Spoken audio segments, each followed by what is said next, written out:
Hello बच्चों, good afternoon, अस्सलाम वालेकुम एवरीवन। कैसे आप सब? आई होप आप सब घर पर अच्छे से होंगे। तो मैं आपका वेलकम करती हूँ अपनी हिंदी क्लास में। तो बच्चों, हम आपकी बुक अंकुश हिंदी पाठमाला भाग 3 पढ़ रहे हैं। हम आपका लेसन नंबर 7 पढ़ रहे थे, यातायात के साधन। यातायात मीन्स आवागमन, आने जाने के जरिए हमारे, ठीक है। तो ये लेसन हमने कंप्लीट किया, इसके क्वेश्चन आंसर हमने कल कंप्लीट। आज हम करेंगे इसके टिक क्रॉस। टिक क्रॉस करने से पहले थोड़ा सा लेसन को मैं समझा देती हूँ। इस लेसन में बताया जा रहा है कि यातायात के बारे में बताया जा रहा है कि पहले जमाने में लोग जो है पैदल चलते थे, क्योंकि ज्यादा सवारियां नहीं होती थी। लोगों का स्वभाव ही था कि वो ज्यादा मतलब चलना लोगों इंसान का नेचर है, ठीक है, स्वभाव है। तो हमने अपनी जिंदगी में न जाने बहुत सारे सफर किए हैं, उसके लिए हमें सवारी की जरूरत पड़ती है। इंसान आखिर पैदल कितना चले, दूर जाना है तो हमें गाड़ी की जरूरत पड़ती है। इसी को यातायात कहते हैं, ठीक है। शुरू में ज्यादा सवारियां नहीं होती थी, तो ज्यादातर लोग जो है पैदल चलते थे। कुछ लोगों के पास अपनी गाड़ी, सॉरी हाथी, घोड़ा, खच्चर, ऊंट ऐसे जानवर वो उनके पास होते थे, तो उन्हीं की पीठ पर बैठकर वो सफर करते थे। कुछ लोगों के पास अपना घोड़ा गाड़ी होता था, उस पर चल। लेकिन गांव वालों का प्रिय सबसे प्यारा होता था बैलगाड़ी, उस पे चढ़ के वो सफर करते थे। देखो बच्चों, आज से 2 साल पहले रेलगाड़ी का आविष्कार हुआ था। पहले उसमें भाप के इंजन लगे थे, अब उसमें डीजल और बिजली के इंजन लगे। मुंबई जैसे बड़े बड़े, मुंबई दिल्ली जैसे बड़े बड़े शहरों में जो है मेट्रो ट्रेन चलती है, जो साफ होती, तेज चलती, लोग उसमें बैठकर जाना बहुत पसंद करते हैं। हमारे देश में बुलेट ट्रेन शुरू होने वाली, उसकी स्पीड कितनी है बच्चों? लगभग 300 किलोमीटर प्रति घंटा। 1 घंटे में 300 किलोमीटर का सफर जो है वो तय करते हैं। आने वाले समय में लोग उसको खूब पसंद करेंगे। दुनिया के जो दूसरे देश है वहां पर ये ट्रेन बहुत पहले से चल रही है। अब ये सारी ट्रेन बिजली से चलती, इसलिए जो है हमारे देश में प्रदूषण जो है बहुत कम होता है।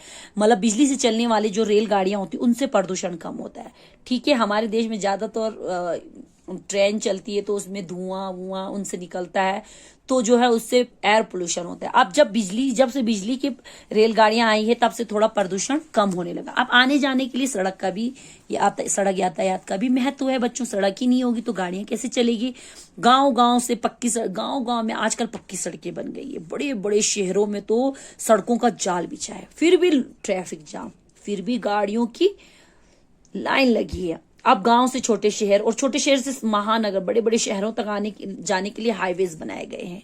उन पर रोज लाखों गाड़ियां चलती है, बस, कार, ट्रक, साइकिल, स्कूटर। ज्यादातर लोग पैदल चलना नहीं चाहते। लोग अपनी कारों में, बसों में, साइकिलों पर चढ़कर ही अपना सफर पूरा करते हैं। अब बच्चों को ही देखो, बच्चों आप लोगों को ही देखो, इस घर से स्कूल बस में आते हैं, स्कूल से घर बस में जाते हैं। पैदल चलने का ही झंझट ही खत्म। आजकल लोगों को किसी न किसी सवारी की जरूरत पड़ती। पहले जमाने में लोग जितना मीलों दूर जाते थे, स्कूल पढ़ने के लिए मीलों दूर, सामान लेने के लिए मीलों दूर, हॉस्पिटल जाना हो तो मीलों दूर, हर जगह के लिए उनको पैदल चलना पड़ता था। करोड़ों गाड़ी वाहनों के चलने से हमारे देश में प्रदूषण बहुत फैलता है। इसलिए आजकल क्या बनाया जा रहा है? बैटरी और गैस से चलने वाले जो ई रिक्शा, बस, कार ऐसे बनाए जा रहे हैं। इनसे क्या होता है? इनसे धुआं नहीं होता और हमारा प्रदूषण जो है गंदा, और सॉरी हमारा इन्वायरमेंट जो है वो गंदा नहीं होता है, ठीक है। अब सवारियों की बात चली तो हवाई जहाज को कैसे भूल सकते हैं? शुरू में लोग जो है पक्षियों को देखकर अपने मन में सोचते थे काश मैं भी उड़ सकता।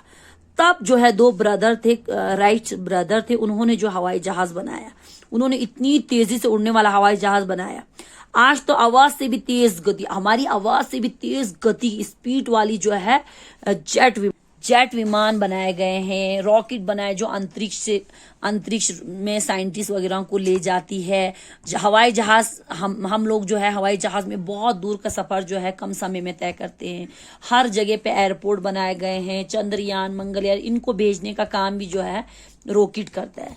अब समुद्र में भी पहले छोटी नावें चलती थी, अब बड़ी बड़ी शिप और पानी के अंदर चलने वाली पनडुब्बी बनाई गई है। इस तरह साइंस ने बहुत जो है तरक्की की है। हमारे देश में साइंस ने बहुत ज्यादा तरक्की की है, ठीक है बच्चों। तो ये शब्दार्थ हमने किए, इसके क्वेश्चन आंसर भी हमने किए। आज हम करेंगे इसके टिक क्रॉस। पेज नंबर 57 पे देखिए क्वेश्चन नंबर 2।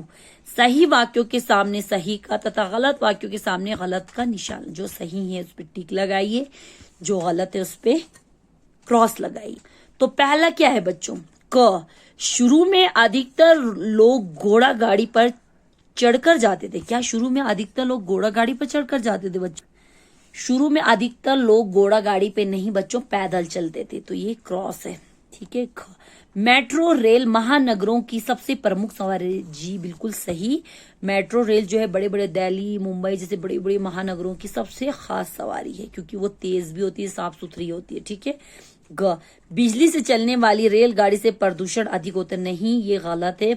बिजली से चलने वाली रेलगाड़ियों से बिल्कुल भी प्रदूषण नहीं होता है, ठीक है। आजकल लोग किसी न किसी सवारी पर चढ़कर काम पर जाती है, भी बिल्कुल सही। आजकल लोग पैदल नहीं चलते, किसी न किसी सवारी पर चढ़कर ही वो अपने काम पर जाती है, तो ये सही है ना। रॉकेट की सहायता से वैज्ञानिक अंतरिक्ष की यात्रा करती है, भी बिल्कुल सही। जो रॉकेट है उसकी हेल्प लेकर जो है साइंटिस्ट वगैरह जो है वो अंतरिक्ष में जाते हैं, ठीक है। तो ये सही है। तो पहला गलत बच्चों, दूसरा सही, तीसरा गलत, चौथा सही, पांचवा सही, ठीक है। इनको आप अच्छे से हेडिंग लिखकर लेसन का नंबर नाम डालकर जो है अच्छे से जो है इसको अपनी कॉपी पे साफ साफ करेंगे। गंदा बिल्कुल भी नहीं लिखेंगे, जल्दी जल्दी में नहीं लिखना है, घर पे हैं आराम से आप लिखिए इसको। Okay, Allah Hafiz, thank you.